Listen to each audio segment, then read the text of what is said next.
Hello, good evening everyone. आज school पहुंचते ही हम देखते हैं कि बच्चों की तैयारी तो बहुत ज़बरदस्त चल रही थी, क्योंकि यहाँ पे आज बच्चों का जीके और का वाइबा था और उनको सामान्य जीके के क्वेश्चन पूछे जाने थे, तो जो पहले से ही दे रखा था उन लोगों को, तो उसके साथ साथ वो तैयारी भी कर रहे थे और हमें बैठा दिया गया था बच्चों का इंटरव्यू लेने के लिए या उनसे जीके का क्वेश्चन करने के लिए। उस हिसाब से उनको नंबर दिया जा रहा था। और ऐसे कुछ पेपर पड़ जाए ना तो बच्चे इतना सहम और डर जाते हैं कि क्या ही बताया जाए। उन्हें तो मतलब नॉर्मल वही टीचर रहते हैं, रेगुलर वाले टीचर होते हैं, उसके बाद भी उनका डर बढ़ जाता है। क्या पता बढ़ जाता है, होता ही ऐसा है। शायद हमारे समय में भी ऐसा ही होता रहा होगा। सामान्य तौर पे आते थे, लेकिन पता नहीं क्या था कि वो बोल रहे नहीं आ रहा। जो भी रीजन रहा हो, शायद वो डर गए थे, सहम गए थे, या जो भी कारण, इस हिसाब से बच्चों को 20-25 क्वेश्चन उनके एवरेज के अकॉर्डिंग जैसे थे बच्चे वैसे क्वेश्चन पूछे जा रहे थे अप डाउन करके। और बच्चे बहुत ही सलीके से और बहुत ही, कुछ बच्चे तो अच्छा जवाब दे रहे थे और कुछ बच्चे डर की वजह से गलत जवाब दे रहे थे और कुछ तो याद ही नहीं करके आए थे। हमारे 6-7 के बच्चे हैं, 8 तक के बच्चों का आज ड्राइंग का पेपर था, 6-7-8 वालों का। तो वो बहुत ही मज़े से पेपर दे रहे थे, लेकिन नहीं, ऐसा हम नहीं कह सकते कि सारे बच्चे मज़े से पेपर दे रहे थे। उसमें से भी कुछ बच्चों की बैंड बजी होती है ड्राइंग के नाम पे। और मेरा तो ड्राइंग बचपन से बहुत बुरा रहा है। जब भी ड्राइंग की पेपर होती थी मैं तो रोती थी, तब जाके कोई तरस खा के थोड़ा बहुत लाइनिंग कर देता था, तो मैं उस पर अच्छे से दोहरा के फिर उसको कलर किया करती थी। और आप देख सकते हैं कि ये बच्चे बहुत ही ब्रिलियंट है, उसके बाद भी ये डर रहे हैं जवाब देने में। आपका मुख्य लक्ष्य क्या है? मौखिक एग्जाम के दौरान ही हमें एक मज़ेदार बच्चा मिलता है और आप उसकी मज़ेदार बातें ज़रूर सुनिएगा। क्या नाम है? दामोदर दास मोदी। दामोदर दास मोदी तो कब के स्वर्ग सिधार चुके हैं। मोदी आते कहाँ हैं? टीवी मोबाइल पर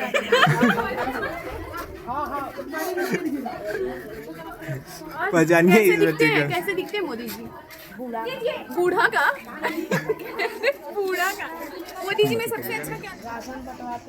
राशन बंटवाते हैं। ये अरे मैम आप बोलिए तो पढ़ने के बाद क्या करें? क्यों जी? हाँ चलो बोलो। ठीक। मोदी जी में इस बच्चे को सबसे अच्छा लगता है राशन बंटवाते हैं। और बेटा किसानों को पैसा देते हैं। बहुत अच्छा। और अच्छे पॉइंट ढूंढ रहे हो तुम। खाना बंटवाते हैं सरकारी स्कूल में फ्री में खाना भी मिलता है। पर डे का अलग अलग होता है ना। और उनका पूरा नाम क्या है? दामोदर दास मोदी। श्री नरेंद्र दामोदर। ठीक है, ये बढ़िया है। वो कहाँ के रहने वाले हैं? नहीं पता। ये बताओ क्या है? प्रधानमंत्री, राष्ट्रपति, मुख्यमंत्री? कहाँ के प्रधानमंत्री हैं? भारत के? कहाँ भारत के? सच में भारत के हैं? पाकिस्तान के नहीं है ना? पाकिस्तान के नहीं है। ठीक है। और क्या तुम बड़े होके मोदी जी जैसा बनना चाहोगी? अच्छा, अपने देश के राष्ट्रपति कौन है? इस प्रकार से आज हमारे बच्चों का पीटी व्यायाम का भी पेपर था। मतलब जीके के बाद अब पीटी व्यायाम के लिए बच्चे ग्राउंड में आ चुके हैं और काफ़ी देर से बच्चे पीटी व्यायाम किए और बहुत ही ज़्यादा थक गए थे। लेकिन जो भी हुआ, बच्चे अपना 100% हर चीज़ में देते हैं, जैसा कि ये बात मैंने पहले ही बताया है।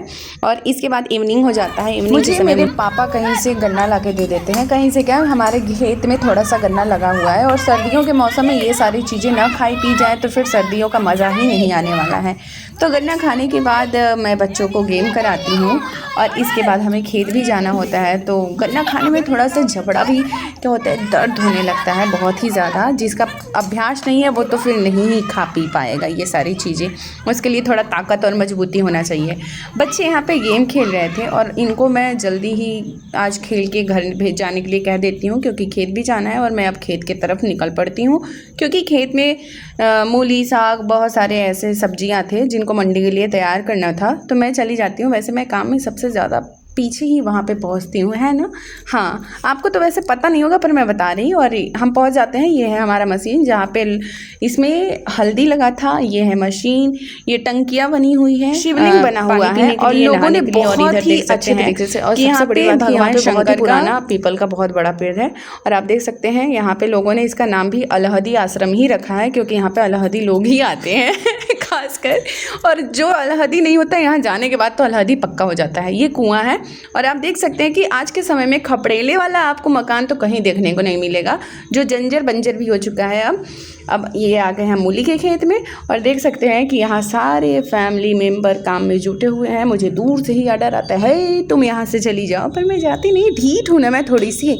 इसके बाद आपको दिखाती हूँ ये बेल के पेड़ में बेल लगे हुए हैं जो एक सही समय आने पे बेल के मुरब्बे भी बनते हैं। मैंने तो खाया है। क्या आपने कभी कच्चे बेल का मुरब्बा खाया है? ये दिखाया हो तो कमेंट बॉक्स में ज़रूर कमेंट करिएगा। और देख सकते हैं बहुत ही ज़्यादा नहीं पर बेल अच्छे खासे लगे हुए थे।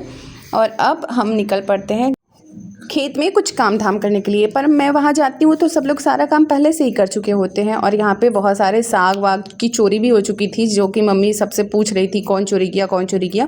और आप देख सकते हैं ऐसी 2 बोगी मूली उखाड़े गए हैं। और ये है हमारे घर का पालतू कुत्ता, जो बहुत ही प्यारा और लोगों को तो बहुत ही डरावना भी लगता है।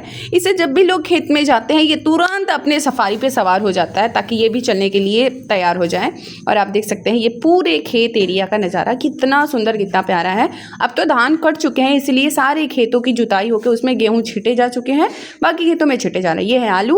और इसके बाद आप देख सकते हैं सारे मवेशी जानवर पशु पक्षी। अब शाम भी हो चुका था तो अपने अपने घर की तरफ प्रस्थान करते हैं। अच्छा लगा हो तो ज़रूर बताइएगा। और अब हम घर की तरफ प्रस्थान करते हैं। तब तक के लिए अपना ख्याल रखिएगा। Take care, bye. और यदि हाँ आपको हमारा ब्लॉग अच्छा लगा हो तो हमारे चैनल को लाइक करें, कमेंट करें और सब्सक्राइब करें। Bye bye.